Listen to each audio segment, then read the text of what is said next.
नमस्कार।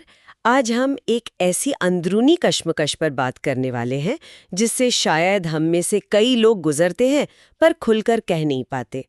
मेरा मतलब है कम आत्मसम्मान या जिसे लो सेल्फ एस्टीम कहते हैं। ये वो एहसास है जब हम खुद को दूसरों से कमतर आंकने लगते हैं, अपनी ही काबिलियत पर शक होता है या लगता है कि हम किसी लायक नहीं हैं। हाँ, और ये एहसास ना काफी अंदर तक हमें परेशान कर सकता है। लेकिन अच्छी बात यह है कि ये कोई पत्थर की लकीर नहीं है, मतलब इस पर काम हो सकता है। बिल्कुल। और इसी बारे में बात करने के लिए हमारे पास कुछ नोट्स हैं, किसी सेशन या वर्कशॉप के लगते हैं ये। इनमें कम आत्मसम्मान से निपटने के लिए कुछ बड़े ही काम के और सीधे साधे तरीके बताए गए हैं। जी। तो आज की हमारी ये जो खास बातचीत है वो इन्हीं नोट्स पर रहेगी। हमारा मकसद है इनमें दिए गए 3 खास फॉर्मूले कह लें, एक एक्रोनिम्स SEE, PRO और GOAL, इनको समझना है। हम देखेंगे कि ये असल में है क्या और इन्हें रोज की जिंदगी में कैसे उतारा जा सकता है। और ये जानना जरूरी है कि ये सिर्फ किताबी बातें नहीं हैं, ये वाकई में करने वाले काम हैं। छोटे छोटे कदम जिन्हें कोई भी अपनी रोजमर्रा की जिंदगी में शामिल करने की कोशिश कर सकता है। असल बदलाव अक्सर यहीं से शुरू होता है ना? सही कहा। तो चलिए फिर शुरू करते हैं। पहला फॉर्मूला है SEE, SE और E। सुनने में लगता है कि इसका ताल्लुक इस बात से है कि हम खुद को दूसरों के मुकाबले में कैसे देखते हैं और अपने बारे में क्या सबूत, क्या एविडेंस इकट्ठा करते हैं। एकदम सही पकड़ा। पहला S है स्टॉप कंपैरिजंस, मतलब तुलना करना बंद करें। नोट्स इस पर खास जोर देते हैं और आजकल के डिजिटल जमाने में तो ये और भी जरूरी हो गया है। हाँ। हम अक्सर सोशल मीडिया पर क्या देखते हैं? दूसरों की जिंदगी की सबसे अच्छी तस्वीरें, सबसे अच्छे पल, उनकी हाईलाइट रील, है ना? और अनजाने में ही हम उसकी तुलना अपनी रोज की उतार चढ़ाव वाली जिंदगी से करने लगते हैं, अपनी बिहाइंड द सीन्स वाली फुटेज से। हाँ, ये तो बहुत होता है, मेरे साथ भी होता है कई बार। नोट्स में जो उदाहरण है वो कितना सच है। कभी-कभी बस इंस्टाग्राम या फेसबुक स्क्रॉल करके ही दूसरों की छुट्टियों या कामयाबियों की तस्वीरें देख के ही मन उदास हो जाता है। लगता है हमारी जिंदगी में तो कुछ है ही नहीं। बिल्कुल। और इसका हल नोट्स में बड़ा सीधा बताया है। भाई तुलना बंद करो, स्क्रॉल करना बंद करो। कहना आसान है, करना थोड़ा मुश्किल, पर शायद पहला कदम यही है ना? बिल्कुल। और ये मुश्किल इसलिए भी है शायद क्योंकि तुलना करना हमारी फितरत में है कहीं ना कहीं। लेकिन जब ये हमें नीचे खींचने लगे तो थोड़ा होश में आकर इसे रोकना जरूरी है। और यहीं पर SEE का दूसरा हिस्सा, पहला E, एविडेंस यानी सबूत, काम आता है। अच्छा। इसका मतलब है दूसरों को देखने के बजाय अपने अंदर सबूत ढूंढो, अपनी अच्छाइयों के, अपनी छोटी बड़ी कामयाबियों के प्रमाण इकट्ठा करो। ये एविडेंस वाली बात मुझे काफी अच्छी लगी क्योंकि अक्सर हम अपनी बड़ी गलतियों को तो याद रखते पर छोटी छोटी कामयाबियों को मतलब भूल ही जाते हैं। नोट्स में एक डेली विन जर्नल का आइडिया है, रोज की जीत की डायरी। इसमें रोज की कोई एक ऐसी चीज लिखनी है जो आपने अच्छी की या पूरी की। जैसे नोट्स में उदाहरण था, मैंने आज बहुत अच्छा खाना बनाया या मैंने टाइम पर अपना काम खत्म कर लिया। सुनने में छोटी बातें लगती हैं ये, पर शायद इनका मकसद उस अंदरूनी आवाज को चुप कराना है जो हमेशा कमियां ढूंढती रहती है। आपने बिल्कुल सही समझा। ये छोटे छोटे सबूत जमा करना एक तरह से अपने हक में गवाही तैयार करने जैसा है। जब भी मन में शक आए या निराशा हो तो इस जर्नल को पलटकर देखना एक ठोस रिमाइंडर होगा कि आप केपेबल हैं, आपने पहले भी अच्छा किया है। नोट्स का दूसरा उदाहरण देखिए। मैंने कल एक क्लाइंट की प्रॉब्लम सॉल्व करने में मदद की थी। ये सिर्फ एक काम नहीं है, ये आपकी प्रॉब्लम सॉल्विंग स्किल, आपकी यूटिलिटी का सबूत है। ये सीधे सेल्फ वर्थ की फीलिंग को बढ़ाता है।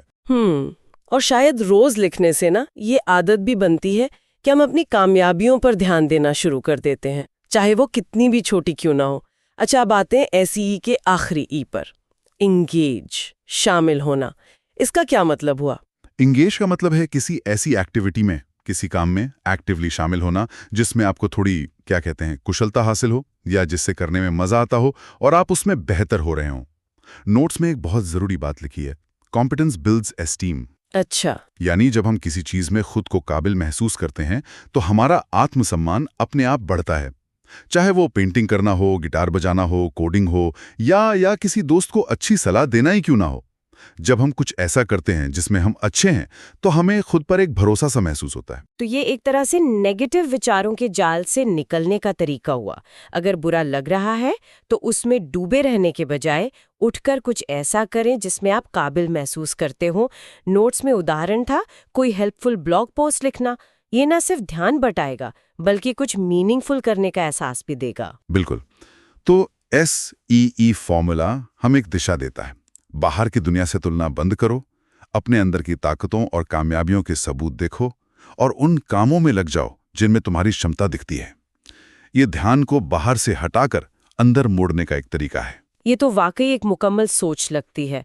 बाहर की आवाजें कम करो और अपनी अंदरूनी ताकत पे फोकस करो। अब जब हम अंदर देख रहे हैं तो हमें अपनी सोच, अपनी खुद से बातचीत और आलोचना पर हमारी जो प्रतिक्रिया होती है उससे भी निपटना होता है। यहीं पर शायद दूसरा टूल किट PRO काम आता होगा। इसका फोकस हमारी अंदरूनी बातचीत पर लगता है ना? हाँ, PRO हमारी उस अंदरूनी दुनिया को संभालने में मदद करता है।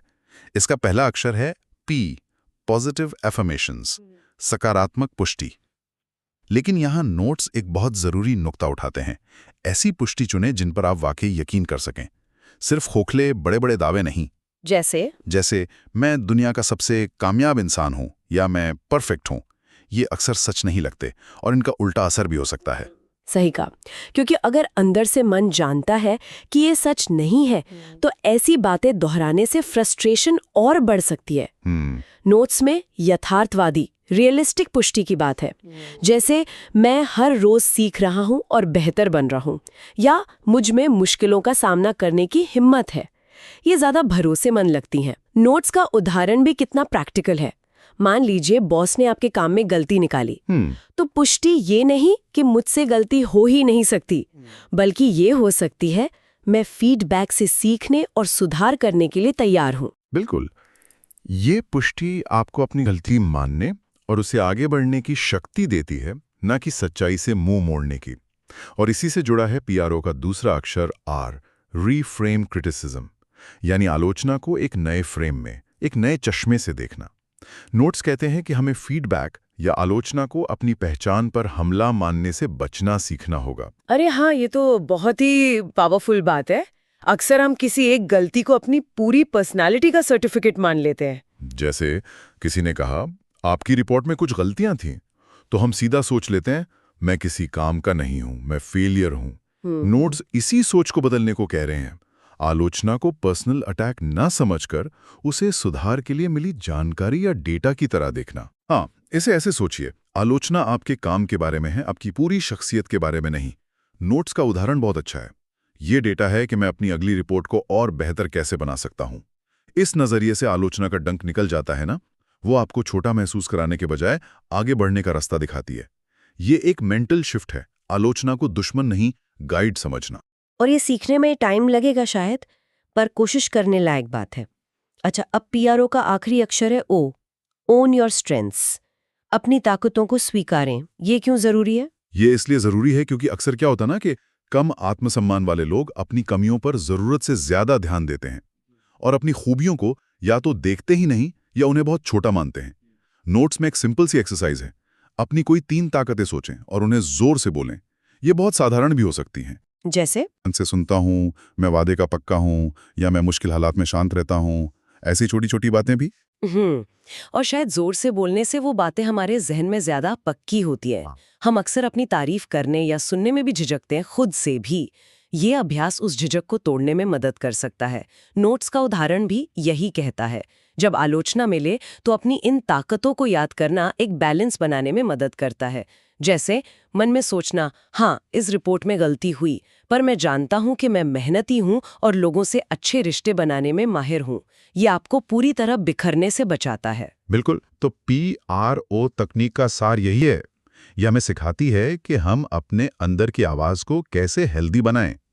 भरोसेमंद पॉजिटिव बातें P यूज करें, आलोचना को सीखने का मौका समझें R, और अपनी ताकतों को पहचानें और अपनाएं O।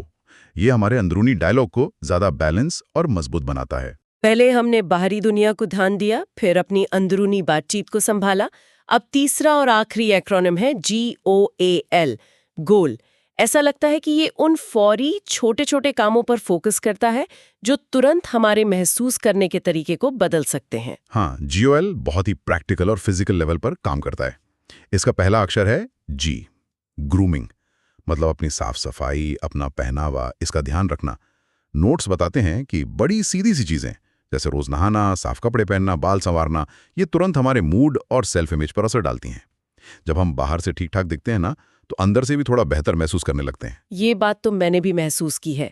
जिस दिन आप थका हुआ या लो फील कर रही हो, उस दिन सिर्फ नहाकर ढंग के कपड़े पहनने से ही एक अलग सी एनर्जी आ जाती है। नोट्स का उदाहरण भी यही कहता है, सुबह उठकर लो फील हो रहा है, शावर लो और एक साफ शर्ट पहनो। ये शायद खुद को ये मैसेज देना है कि आप अपनी केयर करते हैं। एकदम। ये सेल्फ एस्टीम की तरफ एक छोटा लेकिन ठोस कदम है। फिर आता है O, वन स्मॉल विन, एक छोटी सी जीत हासिल करना। इसका मतलब है दिन के लिए कोई एक छोटा, साफ और पूरा किया जा सकने वाला लक्ष्य तय करना और उसे पूरा करना। नोट्स में बहुत सिंपल उदाहरण है, जैसे अपना बिस्तर ठीक करना, सिर्फ 5 जरूरी ईमेल का जवाब देना या 10 मिनट के लिए वॉक पर जाना। हाँ, ये दिलचस्प है, क्योंकि जब हम बहुत हारा हुआ महसूस कर रहे होते हैं तो बड़े लक्ष्य बहुत भारी लगते हैं, पहाड़ जैसे। लेकिन एक छोटा सा काम पूरा करने से हमें फौरन एक सेंस ऑफ अकम्प्लिशमेंट मिलता है। जैसे नोट्स का उदाहरण, बुरा लग रहा है, तय करो मैं बस अपना बिस्तर ठीक करूंगा। जैसे ही वो काम पूरा होता है, दिमाग को सिग्नल मिलता है, हाँ मैंने कुछ किया, मैं कुछ कर सकता हूँ। ये मोमेंटम बनाने में मदद करता है। बिल्कुल, ये कंट्रोल और कैपेबिलिटी का एहसास लौटाता है, चाहे वो कितने ही छोटे स्केल पर क्यों ना हो। और GOAL का आखिरी अक्षर है A, एक्ट एज इफ, यानी ऐसा व्यवहार करें जैसे कि। नोट सवाल करते हैं, सोचिए अगर आप कॉन्फिडेंट होते तो आप कैसे बैठते, कैसे खड़े होते, कैसे बात करते। वैसा ही करने की कोशिश करें, भले ही अंदर से वैसा महसूस ना हो रहा हो। ये सुनने में थोड़ा fake it till you make it जैसा लग रहा है, पर शायद बॉडी लैंग्वेज के लेवल पर क्या वाकई सिर्फ सीधे खड़े होने या बैठने से फर्क पड़ता है? हाँ, काफी हद तक। नोट्स इसी और इशारा करते हैं कि शरीर की भाषा या फिजियोलॉजी हमारी साइकोलॉजी को प्रभावित करती है। जब हम कॉन्फिडेंस वाली मुद्रा अपनाते हैं, सीधे बैठते हैं, कंधे पीछे रखते हैं, नजरें मिलाकर बात करने की कोशिश करते हैं, तो हमारे दिमाग को भी सिग्नल मिलते हैं कि हम सक्षम और आत्मविश्वासी हैं। धीरे धीरे ये बाहरी बदलाव अंदरूनी एहसास को भी बदल सकता है। नोट्स का उदाहरण है, अगर किसी जरूरी कॉल से पहले घबराहट हो रही है तो तय करें मैं इस कॉल के दौरान सीधा तन कर बैठूंगा। ये छोटा सा फिजिकल एडजस्टमेंट आपकी मेंटल स्टेट को सपोर्ट कर सकता है। तो ये एक तरह से शरीर के जरिए मन को साधने की कोशिश हुई। जी। GOAL तकनीक तो वाकई बहुत एक्शन ओरिएंटेड लगती है, फौरन किए जा सकने वाले काम जो तुरंत थोड़ा बेहतर महसूस करा सकते हैं। सही कहा। Grooming, one small win, act as if, ये तीनों ही आपको प्रेजेंट मोमेंट में लाकर कुछ पॉजिटिव करने के लिए उकसाते हैं। ठीक है, तो हमने इन तीनों तकनीकों SCE, PRO और GOAL को काफी अच्छे से समझा। SCE हमें बाहरी तुलनाओं से हटाकर अंदरूनी सबूतों और क्षमताओं पर ध्यान देने को कहता है। PRO हमारे अंदर की आवाज, हमारी सेल्फ टॉक और आलोचना के प्रति हमारे नजरिए को ठीक करने में मदद करता है। और GOAL हमें फौरी, फिजिकल और प्रैक्टिकल कदम उठाकर अपनी मनोदशा और सेल्फ इमेज को बेहतर बनाने के तरीके देता है। हाँ, और इन तीनों को एक साथ देखने पर एक खास बात उभरती है, वो ये कि आत्मसम्मान कोई जादुई चीज नहीं है जो अचानक मिल जाती है। ये छोटे छोटे लगातार किए जाने वाले कामों का नतीजा है। ये सिर्फ सोचने या इच्छा करने से नहीं बदलता, बल्कि रोजमर्रा की जिंदगी में ठोस प्रैक्टिकल कदम उठाने से बनता है, संवरता है। ये तीनों टूलकिट इसी प्रैक्टिकल अप्रोच पे जोर देते हैं। ये जानना काफी राहत देता है कि बड़े बदलाव के लिए हमेशा बड़े ड्रामेटिक स्टेप्स की जरूरत नहीं होती। छोटी छोटी लगातार कोशिशें भी बड़ा फर्क ला सकती हैं। बिल्कुल। और ये भी समझना जरूरी है कि ये तीनों SCE, PRO, GOAL एक टूल बॉक्स की तरह हैं, औजारों का एक सेट। हर औजार हर किसी के लिए एक जैसा काम नहीं करता। जरूरी है कि इन्हें आजमाया जाए, एक्सपेरिमेंट करके देखा जाए कि आपके लिए कौन सा तरीका ज्यादा काम कर रहा है। हो सकता है किसी को डेली विन जर्नल, SCE का हिस्सा बहुत हेल्पफुल लगे, तो किसी को एक्ट एज इफ, GOAL का हिस्सा ज्यादा असरदार लगे, या शायद तीनों का मिलाजुला इस्तेमाल बेस्ट हो। ये बहुत ही उपयोगी नजरिया है, और इन सारी जानकारियों और प्रैक्टिकल तरीकों के लिए हमें उन सेशन नोट्स का शुक्रगुजार होना चाहिए जिनसे हमने आज ये सब सीखा। निश्चित रूप से। कम शब्दों में काफी काम की बातें हैं उनमें। तो आज की इस बातचीत के आखिर में क्या कोई ऐसा विचार है जिसे आप हमारे सुनने वालों के साथ साझा करना चाहें? कुछ ऐसा जो इन नोट्स की सीख पर आधारित हो और उन्हें सोचने पर मजबूर करे। हाँ, एक विचार आ रहा है मन में। जैसे जैसे कोई इन तकनीकों सी, PRO, GOAL को प्रैक्टिस करता है, तो ये सोचने लायक बात है। क्या आत्मसम्मान कोई ऐसी चीज है जो हमारे पास होती है या नहीं होती? मतलब एक फिक्स स्टेट की तरह। या फिर क्या आत्मसम्मान असल में एक क्रिया है, एक वर्ब, कुछ ऐसा जिसे हम रोज चुनते हैं, जिसे हम लगातार बनाते हैं और मेंटेन करते हैं, अपनी सोच से, अपने एक्शन से, अपने छोटे छोटे कामों से? क्या हो अगर आत्मसम्मान कोई मंजिल नहीं बल्कि एक लगातार चलने वाला सफर है, कुछ ऐसा जो हम करते हैं, ना कि सिर्फ हमारे पास होता है? वाह, ये तो सोचने का एक बिल्कुल नया एंगल है। आत्मसम्मान एक परिणाम नहीं बल्कि एक सतत प्रयास, एक एक्शन। इसी गहरे विचार के साथ आज की ये बातचीत यहीं समाप्त करते हैं।